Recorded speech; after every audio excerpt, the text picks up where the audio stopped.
Hello everyone, hope all of you are fine. So dear children, we are doing the lesson cell, the basic unit of life. So under this today we are going to discuss about plastids. Okay, so plastid, the term plastids was introduced by Ernest Haeckel in 1866. Plastid are semi-autonomous organelles having DNA and double membrane envelope which store or synthesize various type of organic compounds.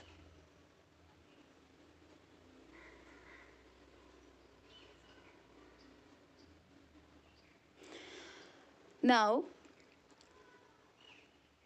with the exception of some protistans like Euglena, Dinophyceae, okay, that is diatoms, plastid are restricted to the plants only. Plastid develop from the colorless precursor called the we have the proplastids. Proplastids have the ability to divide and differentiate at various types of plastid depending upon their color. Plastid are of three main types, that is leucoplast, chromoplast and chloroplast. Leucoplast, okay, we have three different type of plastids. Okay, so out of that, first we have the leucoplast.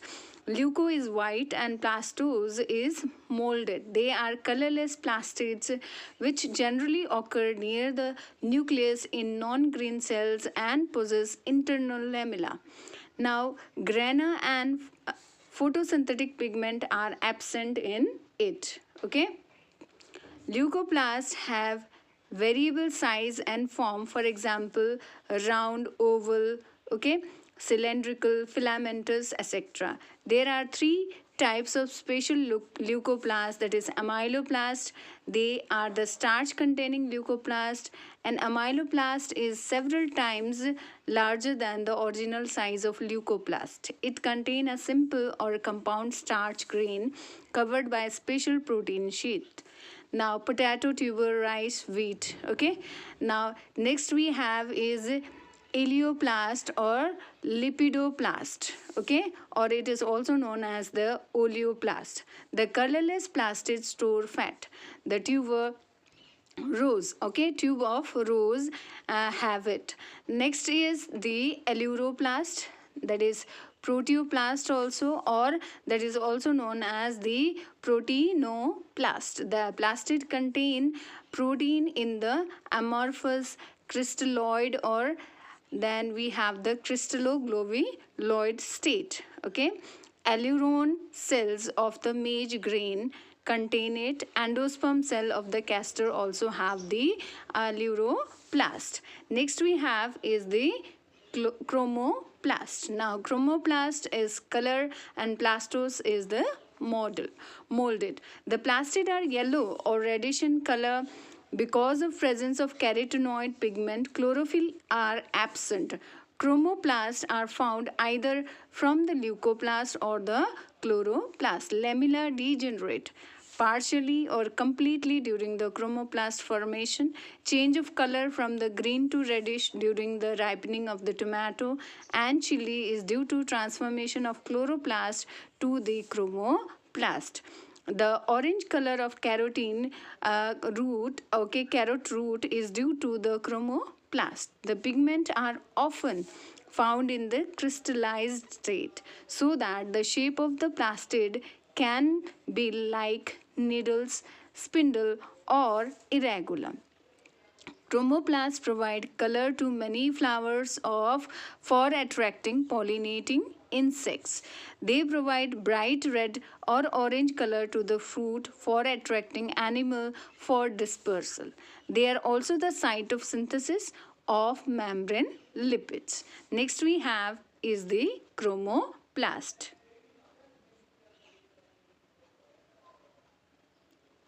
Chromoplast, chloroplast.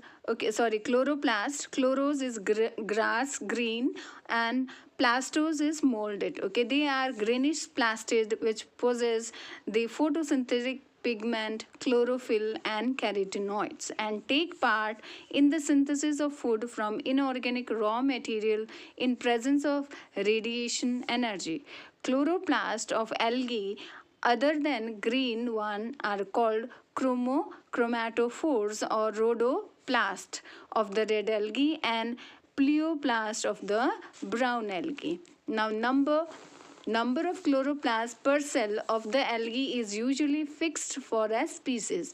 The minimum number of one chloroplast per cell is found in green alga, that is Ulothrix, and several species of Chlamydomonas. However, different species of genus may have different number of chloroplasts. For example, 1 in Spirogyra indica, 16 in Spirogyra rectospora, a photosynthetic leaf chlorenchyma cell has 20 to 40 chloroplasts. An internodal cell of Chara, an algae, has several hundred chloroplasts. Now shape. In algae, the chloroplast has various shape. They may be plate-like, for example, Ulothrix, cup-like, that is present in Chlamydomonas, ribbon-like, present in Spirogyra, polygonal or stellate, okay, like in case of the zinema, okay, and reticulate in case of Odigonium. The chloroplast of higher plants are generally disc-shaped with oval or circular outline. As you can see in the figure, rarely they may be lens-shaped, rounded or club-shaped. Size, like shape and size of the chloroplast is different in different species. The discoid chloroplast of the higher plant are 4 to 10 micrometer in length and 2 to 4 micrometer in breadth. The size is generally larger in case of the polypeptide cell as compared to the diploid and the haploid cell. Normally, it is much smaller than that of the cell. However, in many algae, the chloroplast may occur almost the whole length of the cell. For example, Spirogyra. The chloroplast of Spirogyra may reach a length of 1 millimeter. Chemical composition of the we can say plastid or the chloroplast is protein is 50 to 60%, lipid 25 to 30%, chlorophyll is 5 to 10%, carotenoid, that is carotene, and xanthophyll is 1 to 2%, DNA, that is 0.5%, RNA is 2 to 3%, and vitamin K and E, quinones, magnesium, iron, cobalt, manganese, okay, phosphorus, etc. are in trace amount. Okay, now let's discuss the ultrastructure.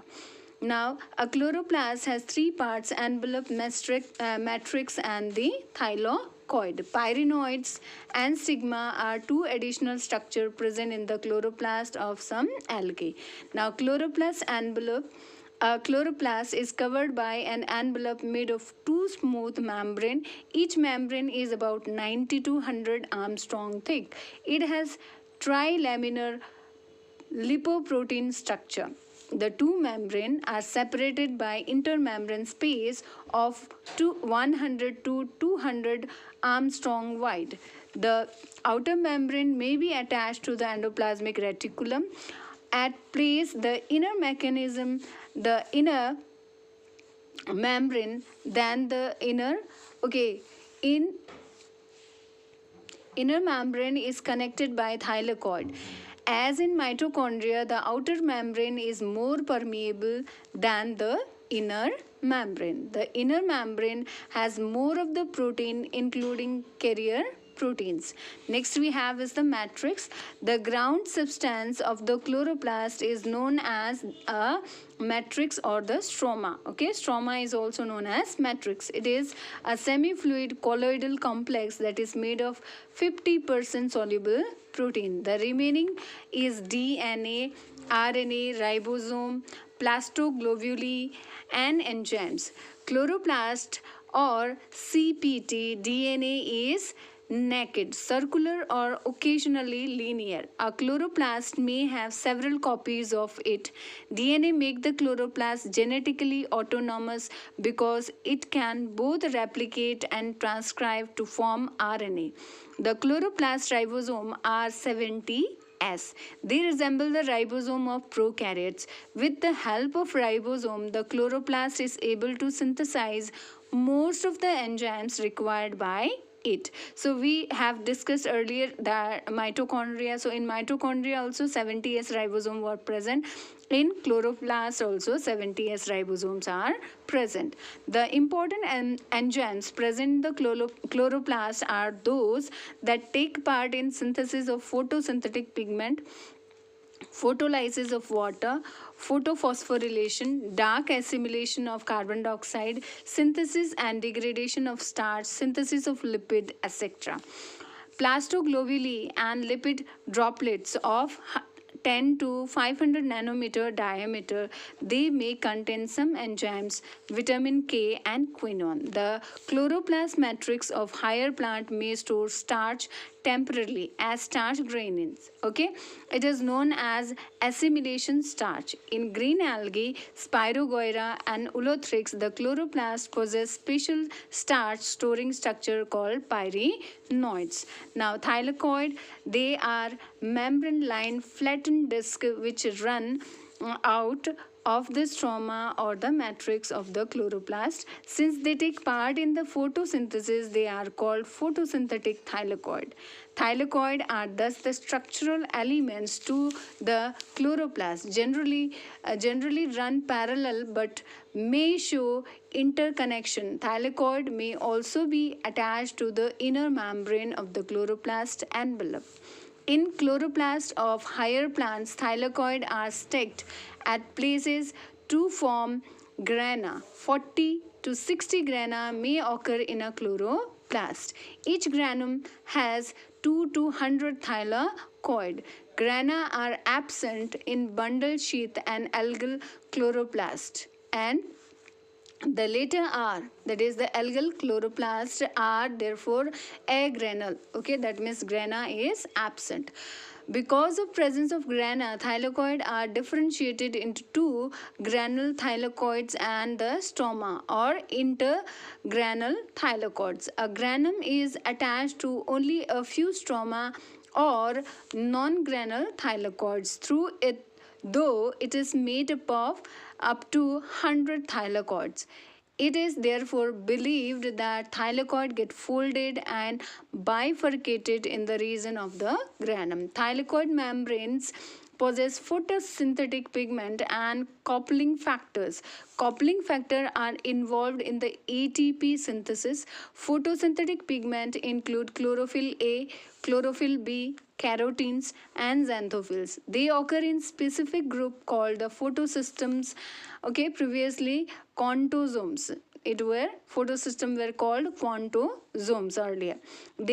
There are two photosystem 1 and photosystem 2. Photosystem 2 occur in appraised part of granule thylakoid, while photosystem 1 is found in the stromal thylakoid and non-appraised part of granule thylakoid. Now function. Photosynthesis. Chloroplasts are the center of photosynthesis or formation of organic compounds from the inorganic raw material. The organic substances thus synthesized not only provide body building material to the autotrophic plant themselves but also to the heterotrophic plant as well as animal. Energy transduction. Chloroplasts are able to trap sun energy and change it into the chemical energy. The chemical energy is used by all the living organisms to perform their life activities or processes. The consumption of carbon dioxide. The chloroplasts pick up carbon dioxide and use the same in photosynthesis. This keep the percentage of this gas balanced in the atmosphere as carbon dioxide is being constantly added to it through combustion and respiration. Next is liberation of oxygen. Chloroplasts liberate oxygen which is passed into the atmosphere. This keep balance of oxygen constant in the atmosphere as oxygen is being consumed in respiration and combustion. Okay, storage of the starch. They store starch either temporarily in higher plants or permanently in several algae. Next we have is the photosensitivity. Chloroplasts of some algae provide photosensitivity because of the presence of stigma or eye spot. Reducing power, the reducing power produced during the light reaction, that is NADPH, is used in the reaction of nitrate and synthesis of amino acid. Synthesis of fatty acid, that is Murphy and Leach in 1978 reported the synthesis of fatty acid in the spinac chloroplast. Okay, storage of lipids. Chloroplast store fat in the form of plastoglobuli. Formation of chromoplast, they can be changed into chromoplast to provide color to many flowers and fruit for attracting animals. Now, autonomy. Though chloroplasts are under the overall control of the nucleus of the cell, they possess a great degree of functional autonomy. A chloroplast has its own DNA. The DNA is naked. It can show both replication and transcription or produce the RNA. The plastid manufacture some of its own proteins, enzymes and other biochemicals because of the presence of 70S ribosomes, which help translate coded information contained in messenger RNAs as transcribed over chloroplast DNA. New chloroplasts arise either from the division of the pre-existing one or division of their precursor known as proplastid. Now, similarities and dissimilarities between mitochondria and chloroplast. Now, similarities: presence of double membrane envelope, formation of involution from the inner membrane, that is foldings are present. Both are semi-autonomous, that is they have the DNA and they have the R ribosomes. Okay, 70S ribosome. The organelle possess their own DNA, RNA and 70S ribosomes to have sufficient functional independence from the cellular machinery. Then CTP DNA is bigger than the MT, that is chloroplast DNA is bigger than the mitochondrial DNA. However, genetic information contained in this DNA is limited. DNA is naked in both the cases. They are formed by division of pre-existing organelle. They can take part in every transduction. The organelle produce ATP. Both of them can form fatty acid as well as amino acid. Both occur in eukaryotes and are absent in prokaryotes. They are believed to be prokaryotic symbionts. Now let's discuss about sphaerosomes or oleosomes. Now sphaerosomes, as you can see on the screen, are small cell organelles bounded by single membrane which take part in storage and synthesis of the lipids. Okay, they were discovered by Perner in 1953. Sphaerosomes are small spherical and refractile vesicle which are 0.5 to 1 micrometer in diameter. They arise from endoplasmic reticulum and are surrounded by a single but half unit membrane which with phospholipid monolayer having polar heads towards the cytosol and hydrophobic tail towards the inner side. The membrane is stabilized by protein called oleosin of 98% of sphaerosome is lipid. Protein constitute the remaining 2%. Some protein are probably enzymatic and take part in the synthesis of lipids because of presence of the lipids. Sphaerosomes can be seen under light microscope after staining the cell with Sudan dye and osmium tetraoxide. Sphaerosomes occur abruptly in the endosperm cells of the oil seed. sphaerosomes of some tissues, for example, tobacco, endosperm, maize root, tip, contain hydrolytic enzyme. Therefore, they are considered to have lysosomic activity. Okay, so this is about the sphaerosome. Now, next we have is the microbody. So microbodies, they are small cell organelles bounded by single membrane which absorb molecular oxygen and take part in oxidation other than those involved in the respiration. Microbodies are of two types, that is peroxisomes and glyoxysomes. Peroxisomes are the microbodies which contain enzymes for the peroxide, okay, biosynthesis. Peroxisomes were discovered by D. Dewey et al. In the 1965 with the help of fractionation technique. The term was coined by D. Dewey in 1969. Peroxisomes are found in both plants and animal cells, generally in close association with the endoplasmic reticulum, mitochondria, and animal cell, generally, okay, and chloroplast.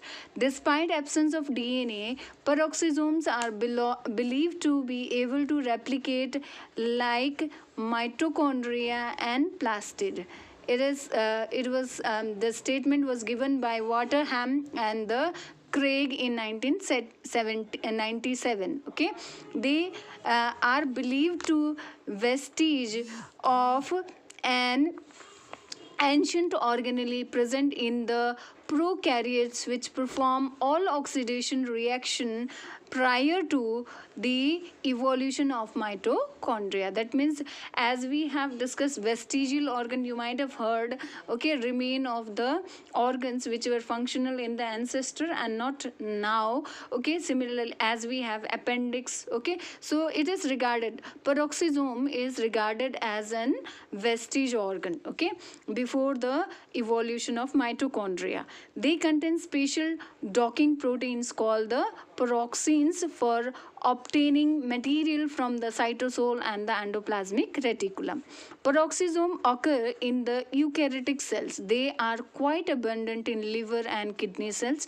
A photosynthetic cell may have 70 to 100 for peroxisomes. Peroxisomes are believed to develop from endoplasmic reticulum.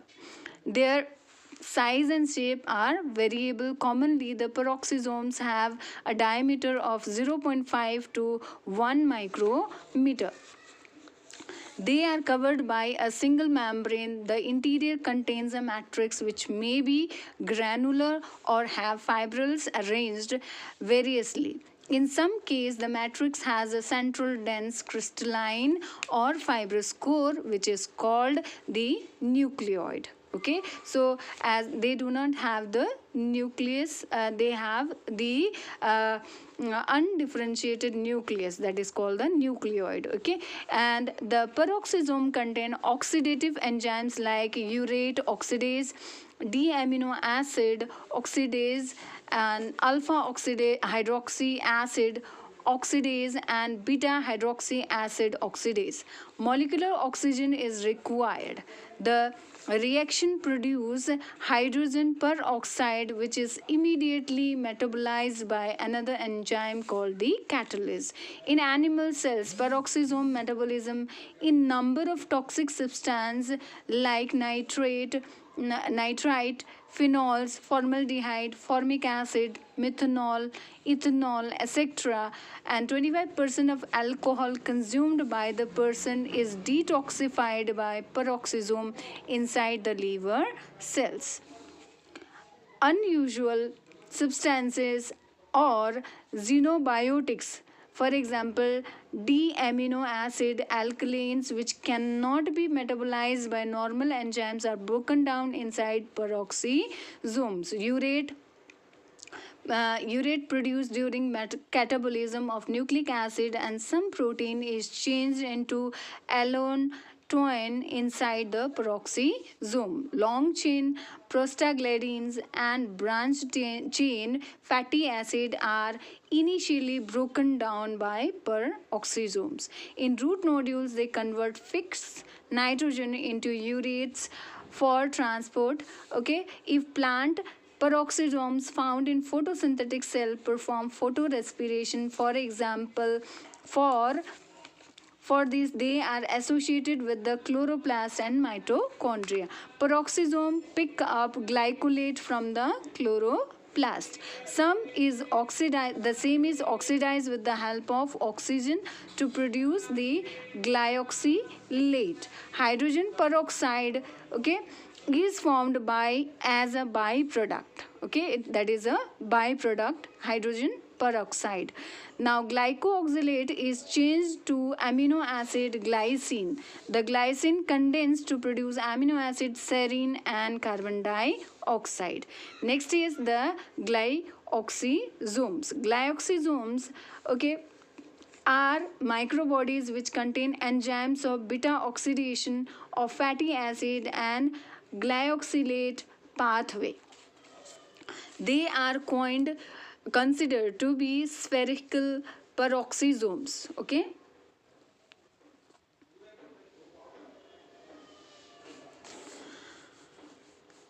The microbodies appear transiently in germinating oil seed and the cells of some fungi till the store fat is consumed. Like other microbodies, glyoxysomes have a single covering membrane and an enzyme-rich matrix with a crystalloid core. The beta oxidation of fatty acid produce acetyl coenzyme A. The latter is metabolized in the glyoxylate cycle to produce carbohydrate. After completion of the cycle to produce carbohydrate, okay, their function, glyoxysomes are believed to change into peroxisomes. They reappear in the senescent plant tissue for degradation of the lipids and mobilization of the degradation products. Okay, so this is about the microbodies. Okay, that is glyoxysome.